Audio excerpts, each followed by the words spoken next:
بسم اللہ الرحمن الرحیم۔ سامعین و ناظرین مکرم، آپ کی خدمت میں یہ مسئلہ پیش کرنے لگا ہوں کہ روزہ کی قضا روزہ ہے نہ کہ فدیہ ہے۔ یاد رکھیے گا کہ روزہ کی قضا روزہ رکھ کر ہی اس کو ادا کرنا ہے، یعنی اگر کسی عذر کی وجہ سے رمضان المبارک کا روزہ نہیں رکھا جا سکا تو بعد میں اس کی قضا روزے کے ذریعے سے ہوگی، یہ نہیں کہ روزے کے بدلے میں فدیہ دے دیا جائے۔ اب فدیہ کون سا آدمی دے، اس کے لیے آپ کی خدمت میں پیش کر رہا ہوں کہ اگر کوئی مرد یا عورت بڑھاپے کی وجہ سے یا دائمی اور مستقل مریض ہونے کی وجہ سے رمضان کا روزہ رکھنے پر قادر نہیں، اور مستقبل میں بھی یعنی آئندہ زمانے میں بھی روزہ رکھنے پر قدرت کی کوئی امید نہیں اور صحت کی بھی امید نہیں،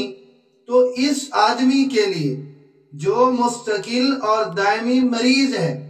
یا جو اتنا بوڑھا ہے کہ روزہ رکھنے پر اسے قدرت بھی نہیں اور روزہ رکھنے کی امید بھی نہیں، تو اب یہ شخص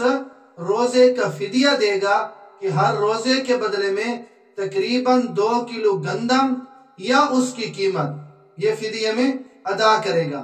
لیکن اس کے بعد اگر وہ صحت یاب ہو گیا تو یاد رکھیے گا کہ یہ فدیہ باطل ہو جائے گا، اب روزے کی قضا روزے کے ذریعے سے کرنا ضروری ہے،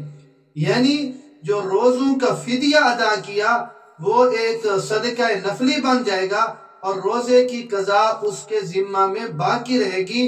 جب تک کہ وہ روزہ کے بدلے میں روزہ نہیں رکھے گا، یہ اس کا فرض ادا نہیں ہوگا۔